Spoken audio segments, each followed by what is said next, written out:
There's so much Tesla news for Tesla investors, and this is extremely important for long-term Tesla stock investors. Ford's EV program is so unprofitable, they're better off taking a $2 billion hit. They just canceled a whole vehicle program. Ford canceled 3-row EVs and delayed their next-generation electric pickup. So competition is coming to cancel their EV programs. This just shows you that other companies cannot compete against Tesla. So why is Ford doing all of this? Well, they will instead produce hybrid SUVs, citing pricing pressures.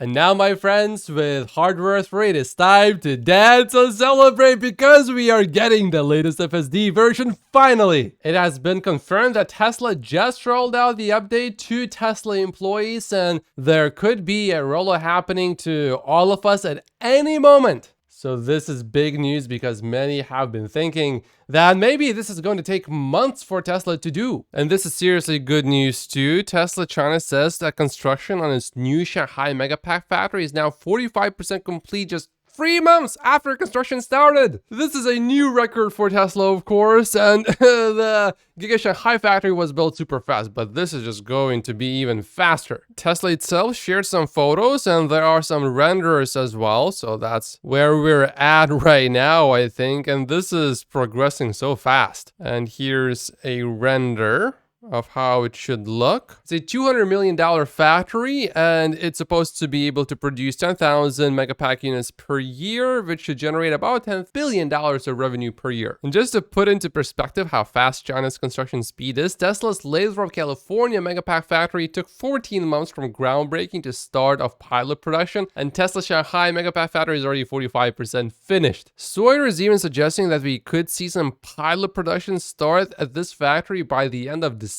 So this year, not next year, this year. All this news is confirmed by Tesla's executive Tao Lin, who is the second most important person in China for Tesla. So a big shout out goes to her. This will be a huge money printer for Tesla. Just a little bit earlier this year, this is how the field looked. It was just all mud, dirt, and a little bit of grass here and there. This post is getting a big endorsement from James, so let's take a look. Sandler analyst recently hosted 2 Tesla-related events to dive deeper into the company's evolving strategies in both its energy storage and autonomous driving sectors, and Sandler before has made some really good Tesla calls, so I think we should pay attention. They highlighted 24 key takeaways. This is the same company that said, don't roll your eyes, buy Tesla stock. They just reiterated that you should be buying more Tesla stock right now. They say it's about to go to $300. These are usually 12-month price targets. So the Chinese companies are ramping up competition in the stationary battery market, but demand remains strong globally. By 2030, the market will need approximately 2 terawatt hours of batteries, a 20-fold increase from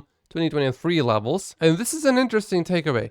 As battery technology matures, hardware could become a commodity and Tesla won't be able to compete solely on price, the investment bank stated. But doesn't that work in Tesla's favor because Tesla wins in many more ways than just price alone? To win contracts, Tesla leverages its full ecosystem, including software and inverters, rather than focusing on offering lowest prices. Chinese competitors are largely absent from the US market, partly because these are long-term assets requiring ongoing service. Something I think that when I buy any Chinese product, my experiences, generally speaking, it's good in the beginning and then it just breaks, while products from the Japanese, let's say, market or a US made product is just going to last a lot longer. Geopolitical factors and the location of factories pose challenges for Chinese suppliers in the US market. A Megapack can weigh over 80,000 pounds, making shipping costly and highlighting the importance of local production. So this is basically saying Tesla is going to have another Megapack factory in the US on the East Coast maybe, or someplace closer to be able to serve the eastern part of the US, but also more obviously, another Megapack factory in Europe. By the way, remember these CATL machines that we heard about in the news a while ago? Tesla currently imports LFP cells and did not comment on potential in-house production using CATL machines. Oh, and check this out. Tesla Energy's long-term gross margin target aligns with other segments at approximately 20%. And then Sandler talked about the community FSD tracker, and I talked about it quite a bit, so this is important. It seems like they took some serious time analyzing the data from the tracker. They point point out that over the last 6 months, 107 users have submitted data using 6 different input methods. So 107, it's actually not a crazy high amount, considering that this will include 12.3 version and the 12.5 version of FSD, and some people will have only one. Interestingly, data submissions tend to increase in the 1 to 2 months following the release of new FSD software versions. Participants in the tracker are generally diligent, level-headed, and objective, using FSD regularly, which is very important. However,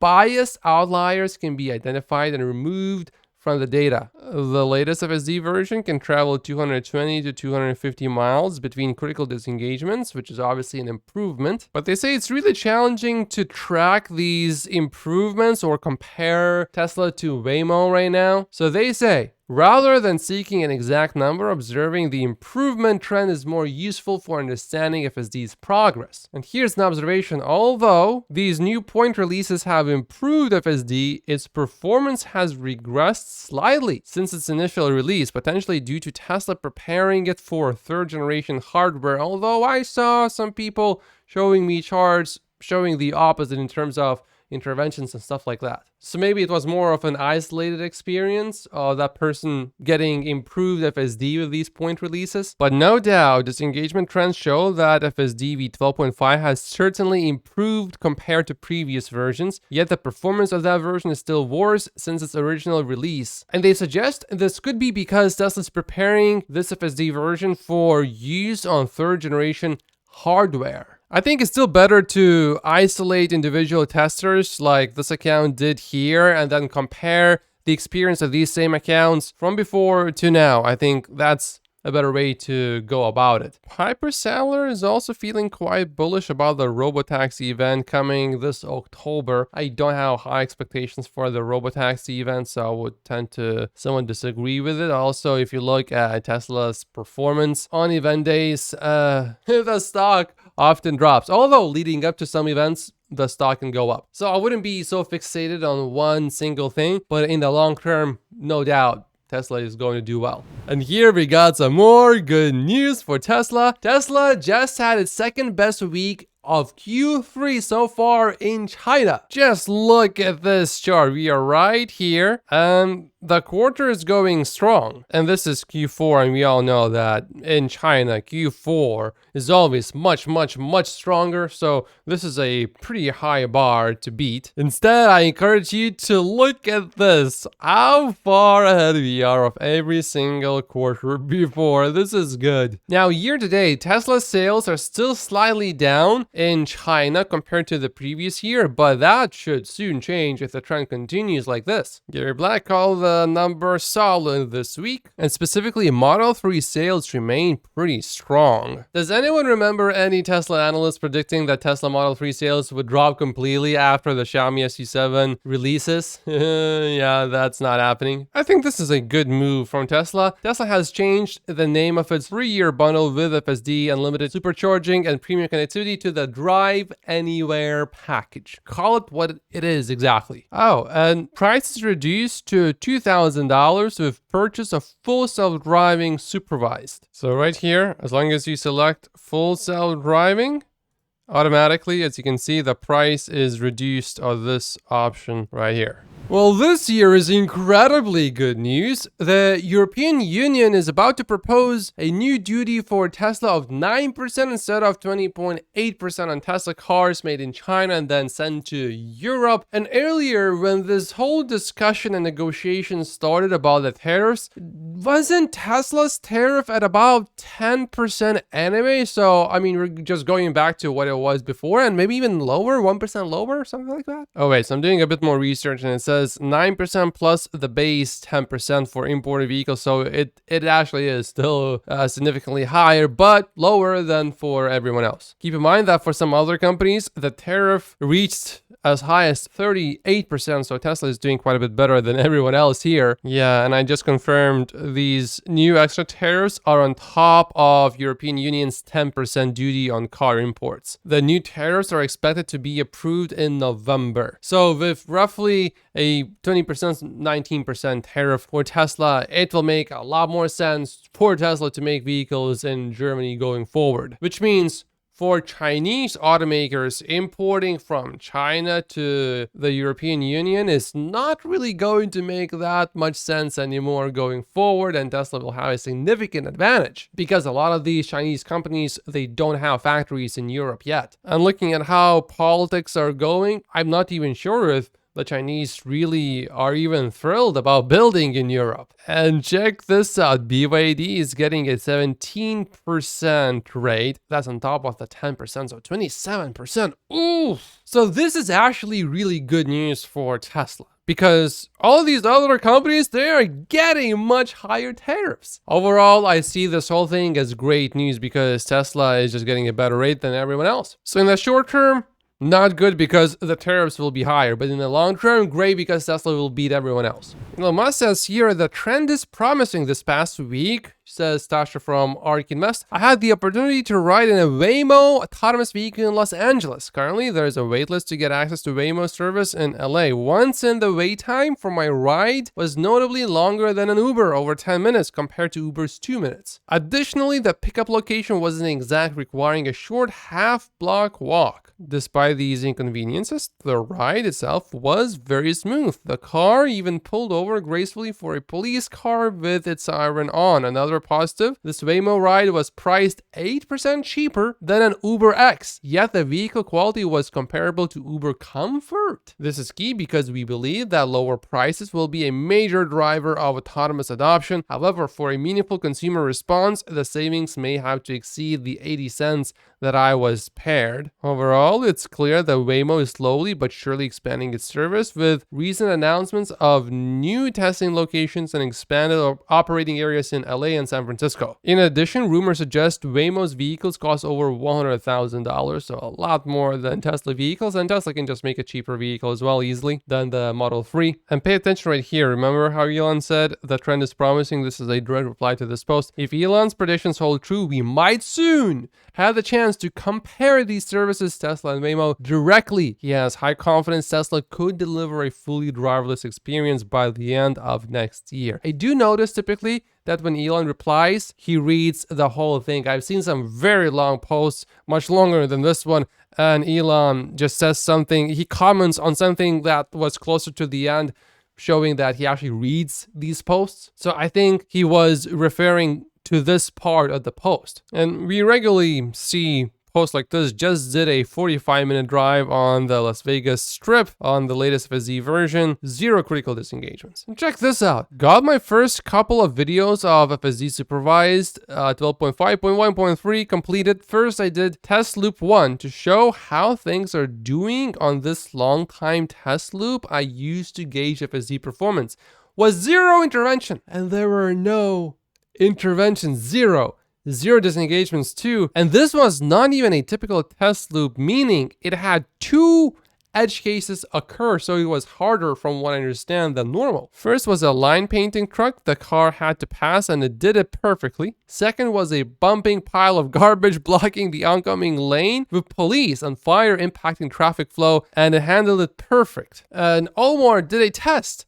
Can this FSD version be an Uber or Lyft driver? He did 1 hour real rideshare rides using FSD to find out, other than one takeover to turn around in a McDonald's parking lot, it handled it all itself. For years, Omar has dreamt of the day that his Tesla would be able to take him around Los Angeles without any interventions or any nags, and now he gets to live with it every day. This is a great post from Brad Vinton from ARK Invest. How will Tesla find people willing to rent out their Tesla as a Robotaxi? Well, Tesla has a giant digital screen facing every one of its potential Robotaxi operators with daily engagement. Compare that with Uber, which upon entering a city has to begin cold calling potential drivers. James just calculated how much Tesla would need to spend on upgrading its fleet to newer hardware if, for example, full self-driving cannot be effectively deployed on hardware 3 vehicles. So Tesla introduced hardware 3 in March of 2019 and hardware 4 in May of 2023. So let's assume all cars from Q2 2019 to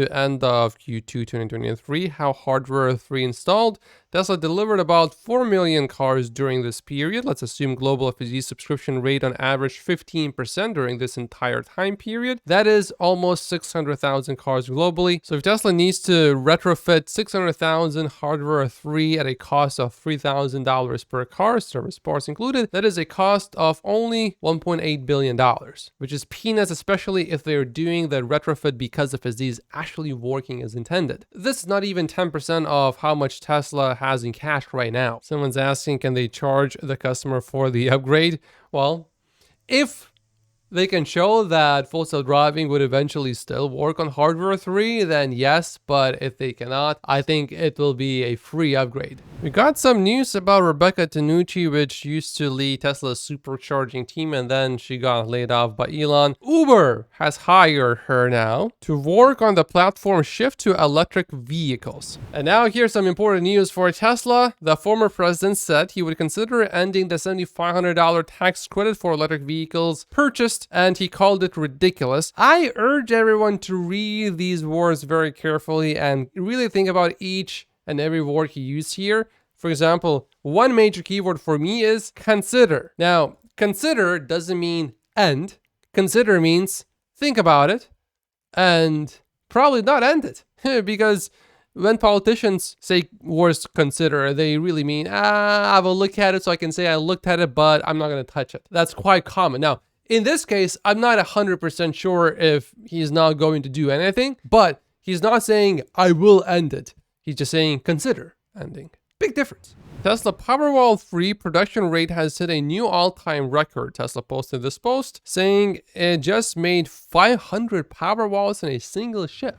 The former president also told Reuters that if he is elected, he would offer Elon Musk a cabinet or advisory role if he would do it. And now imagine reading this whole post, but I'm going to change one keyword here. The former president told Reuters that if he is elected, he would consider offering Elon Musk a cabinet or advisory role if he would do it, huh?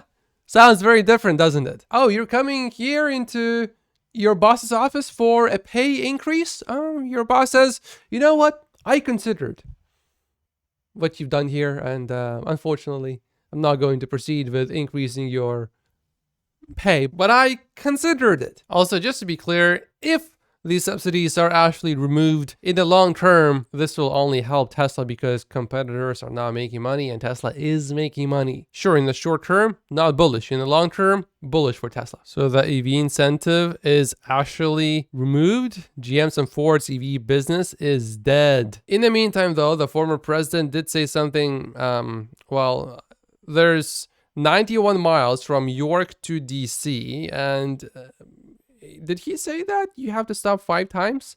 Let's play the clip. Or if you'd like to go from here to, let's say, Washington to look after we fix the Capitol up and make it safe again, which will take approximately quickly. But after we fix it up, and if you want to drive there, you don't want to stop 5 times.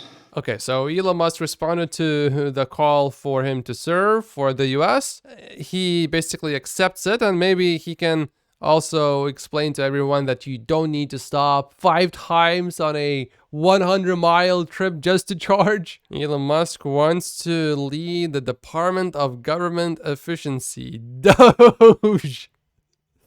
Elon, you have done it again. Check this out. Transportation and logistics company NFI says they have piloted Tesla semi-truck in recent weeks. Our team delivered goods on routes between 250 and 450 miles supported by fast charging infrastructure. Over 6,000 miles, the semi demonstrated an efficiency of 1.64 kilowatt hours per mile, with 60% of those miles covered at speeds of 50 miles per hour or greater, enabling us to evaluate more sustainable solutions for our customers. So that works out to about 28 cents per mile. Since diesel rate can go 7 miles per gallon and diesel is $4.20 per gallon, that means each diesel mile costs 60 cents, doubling the cost. Someone please show this to the former president. Oh, this is a really good feature, and also Why didn't Tesla have this earlier? After a trial run, the Tesla app's charge on solar feature is now available to all Australian owners of a Powerwall incompatible with Tesla vehicles. The feature enables owners to charge only when surplus electricity is being produced by their solar power system without dipping into the main grid supply or the Powerwall. Tesla is hiring workers for $48 an hour to wear motion capture suits to train its humanoid robots. Tesla is hiring data collection operators to train its Optimus robots, and you get to do these funny moves for $48 an hour. I think that's a pretty good deal for many. But I could never do this job because you have to be between 5'7" and 5'11" and be able to walk for over 7 hours a day. Okay, so that's you're like an athlete there, a little bit, not really, but a little bit. For my European friends, this is how tall you can be if you want this job. For Elon Musk, this is great news. The FCC has granted SpaceX permission to start upgrading its first-generation Starlink constellation with second-generation satellites. The FCC said we disagree with Dish that SpaceX's use of smaller beams will result in SpaceX violating Commission and ITU EPFD. And here's some good news for us Tesla stock investors. The CEO of Uber has been bashing Tesla in the previous weeks. And here he is, a big believer in Uber because, Uber is going to crush Tesla when it comes to FSD. But here he is selling Uber stock. It's not a big deal because it must be a predetermined 10b5-1 sale, right? No, wrong.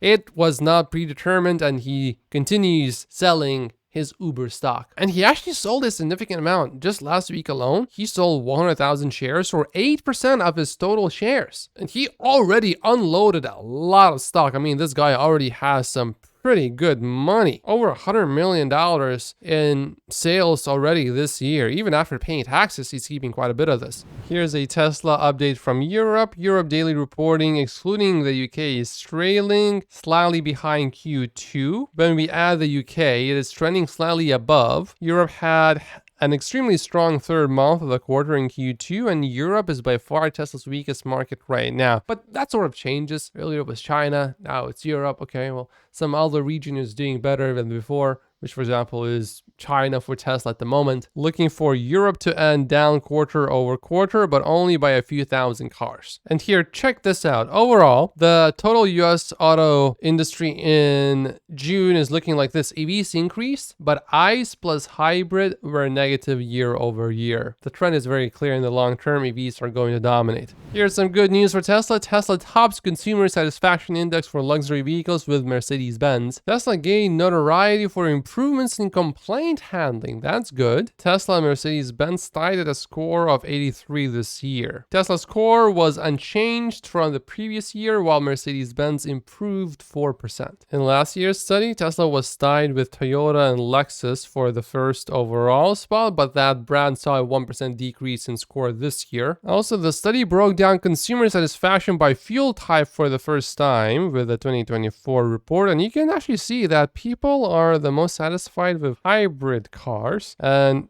not so much with electric cars in the US. And we know that some vehicles that are electric in the US that are not Teslas, you're gonna have an experience that's gonna make you say, ooh. Here are some of the things that they judge, and some of these can be quite subjective. For example, the look of the exterior. Yeah, I mean, that's definitely subjective. Anyway, overall, good news for Tesla here. Warren is saying something that makes a lot of sense here. Remember that whole story about the Cybertruck being in the hands of the enemy that's causing a lot of talk on X?